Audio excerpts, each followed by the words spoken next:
வெள்ளிக்கிழமை நடந்த இன்சிடெண்ட்டுக்கு ஞாயிற்றுக்கிழமை அவர் இறந்து போகிறாரு. ஞாயிற்றுக்கிழமை மதியானமே ரிஜிஸ்ட்ராருக்கும் இங்கே உள்ள தலைமை நீதிபதிக்கும் மனுவை ஒப்படைச்சிட்டு திங்கக்கிழமை காலையில் முதல்ல மென்ஷன் பண்ணி அனைத்து இந்திய அண்ணா திராவிட முன்னேற்ற கழக வழக்கறிஞர் பிரிவு சார்பாக முறையிட்டோம். அதற்கின்ற சிறப்பான தீர்ப்பை வந்து நீதிபதிகள் கொடுத்துருக்காங்க. வழக்கு நடைபெறும் போதே நீதிபதிகளின் போக்கை பார்த்துவிட்டு தமிழக அரசே ஒத்துக்கொண்டு விட்டது இது கஸ்டடியல் டெத்து தான் அப்படிங்கிறத. அது மட்டும் இல்லை, அவங்க நீங்கள் சிபிஐ கூட மாற்றிக்கோங்க அப்படிங்கிற வரைக்கும் அவங்க இறங்கி வந்துட்டாங்க. காரணம், நீதிபதிகள் அவர்களுக்கு எதிராக கொடுத்த அப்சர்வேஷன். அதில் முக்கியமாக குறிப்பிட வேண்டியது என்னதுன்னா, ஒரு கொலை குற்றவாளி ஒருத்தனை கொலை செய்கிற நேரத்தில் கூட இது போன்ற காயங்கள் அவங்களோட போஸ்ட்மார்ட்டம் ரிப்போர்ட்டில் இருக்காது அப்படிங்கிறத பதிவு பண்ணியிருக்காங்க ஆர்டரில். 44 இடங்களில் காயங்கள் இருந்திருக்கு. அது மட்டும் இல்லை, மிளகா பொடியை அவரோட ப்ரைவேட் பார்ட்ஸு, மூஞ்சி, வாய் போன்ற பகுதிகளில் தடவிருக்காங்க. இது எல்லாமே வந்து போஸ்ட்மார்ட்டம் ரிப்போர்ட்டில் வந்து ரெக்கார்ட் ஆகிருக்கு. அதை ரெக்கார்ட் பண்ணியிருக்காங்க. இதை பதிவு செய்து கொண்ட நீதிபதிகள், நீங்கள் சிபிஐக்கு மாற்றுறதுக்கு உங்களுக்கு எந்த ஒரு ஆட்சேபனையும் இல்லை அப்படின்னா அதை நீங்கள் எழுத்துப்பூர்வமாக தாக்கல் பண்ணுங்க அப்படின்னு 8ஆம் தேதி போட்டிருக்காங்க. அது மட்டும் இல்லை, மதுரை மாவட்ட கூடுதல் நீதிபதி மாவட்ட நீதிபதி திரு சுந்தர் ஜலால் அவர்கிட்ட சுந்தர்லால் சுரேஷ் என்பவர்கிட்ட இப்போ இருக்கிற ஃபைல்ஸ் எல்லாத்தையும் ஒப்படைக்க சொல்லிட்டாங்க. காரணம், இவங்க ஏற்கனவே கோயிலில் போய் அங்கே இருந்த சிசிடிவி ஃபுட்டேஜை எடுத்து இவங்க கொண்டு போயிருக்காங்க. அதுக்கு பார்வை மகசர் தயாரிக்கப்படவே இல்லை. ஒரு குற்ற வழக்கில் அங்கே வந்து நடக்கிற குற்றத்தை வந்து கண்டுபிடிக்கிறதுக்கு முக்கியமானது எவிடன்ஸ் கலெக்ஷன். அதை எரைஸ் பண்ணியிருக்காங்க. அங்கே கிடந்த பைப்பு எல்லாத்தையும் போலீஸ் அள்ளி மூட்டையில் கொண்டு போயிடுச்சு. பைப்பால் அடித்த இதை மட்டும் ரெக்கார்ட் பண்ணவங்க கம்பால் அடித்த வீடியோ வந்து உங்களுக்கு எல்லாம் தெரிஞ்சிருக்கும். வீடியோலலாம் வந்து வந்தது இன்னைக்கு ஒருத்தர் ரெக்கார்ட் பண்ண வீடியோவில். அந்த கம்பெல்லாம் கைப்பற்றப்படலை. அதே போல் சிசிடிவி ஃபுட்டேஜ், அந்த பையன் ரத்தத்தோட யூரின் போன அந்த சிசிடிவி ஃபுட்டேஜ் கோயிலில் உள்ள சிசிடிவியில் ரெக்கார்டாக இருந்திருக்கு. அதை போலீஸ் எடுத்துகிட்டு போயிடுச்சு.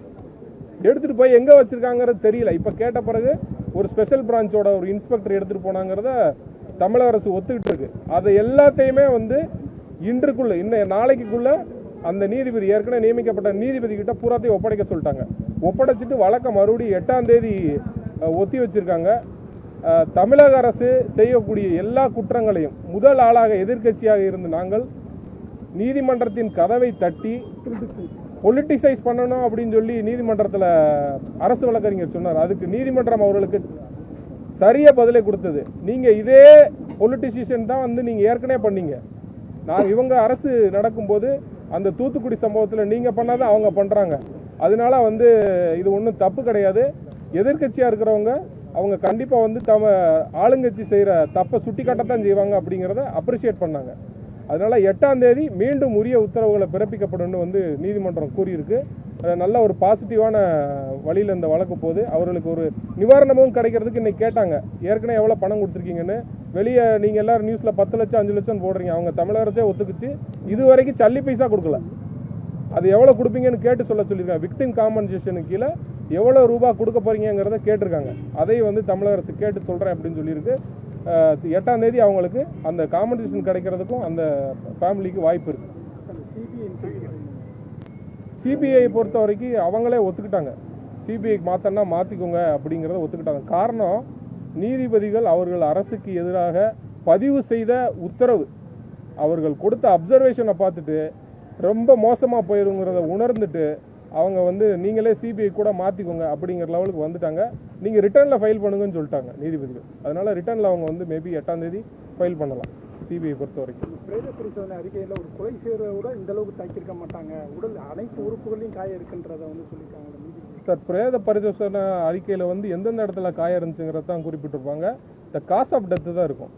ஆனால் அதை படித்து பார்த்துட்டு நீதிபதிகள் சொன்ன கருத்து அதில் 44 இன்டர்னல் அண்ட் எக்ஸ்டர்னல் இன்ஜுரி இருந்ததாக ரெக்கார்ட் பண்ணியிருக்கு. இது வந்து பிரைமரி ரிப்போர்ட்டு தான். இதுக்கு அடுத்து மிஸ்ரா ரிப்போர்ட்டுன்னு ஒன்று போகும். அதுக்கடுத்து ஒரு ரிப்போர்ட் கொடுப்பாங்க.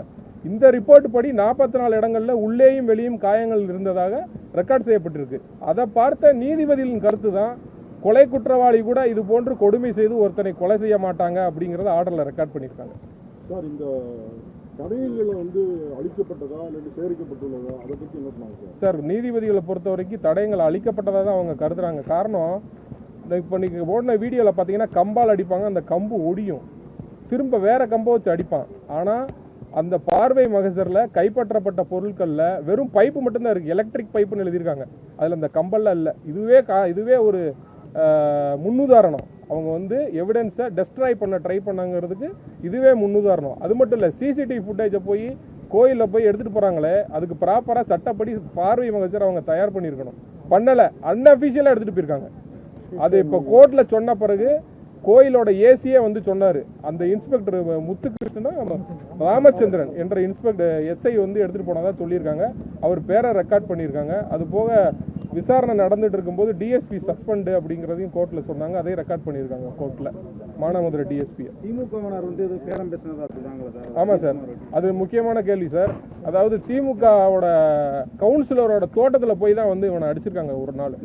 அதை வந்து நான் குறிப்பிட்டேன் நீதிமன்றத்தில். வந்து அந்த தோட்டம் அயோத்தி தோட்டம், அந்த திருப்பூணமுக்கு அயோத்தி தோட்டத்தில் வச்சு டார்ச்சர் பண்ணதா எதிர்த்தரப்புல இருந்து சொல்லும்போது நான் அதை குறிப்பிட்ட போது கவுன்சிலர் தோப்பு அப்படின்னு சொன்னாங்க. அது ஆளுங்கட்சியோட கவுன்சிலர் அப்படிங்கிறத நீதிமன்றத்தில் சொன்னேன். சொல்லும்போது அதுக்கு நீதிமன்றத்தில் அவங்க எதிர்த்தரப்பு அரசு தரப்புலேருந்து இவங்க இந்த மேட்டரை பொலிட்டிசைஸ் பண்ண பார்க்குறாங்க, அரசியலாக பார்க்குறாங்க அப்படின்னு குறிப்பிட்டாங்க. அதுக்கு நீதிமன்றம் கூறியது, நீங்கள் பண்ணலையா, அவங்க ஆளுங்கட்சியாக இருக்கும்போது சாத்தாங்குள விஷயத்தில், அதனால இவங்களும் அதை பண்ணுறாங்க. அது ஒன்றும் தப்பு இல்லை. எதிர்கட்சியாக இருக்கிறவங்க ஆளுங்கட்சி செய்கிற தப்பை சுட்டி காட்டத்தான் செய்வாங்க. அது ஒன்றும் தப்பு இல்லை அப்படின்னு சொல்லி நீதிமன்றம் சொல்லிடுச்சு. பிளே ஸ்டோர் மற்றும் ஆப் ஸ்டோரில் இருந்து பாலிமர் செயலியை QR கோடு மூலம் பதிவிறக்கம் செய்யுங்கள். செய்திகளை உடனுக்குடன் பெறுங்கள்.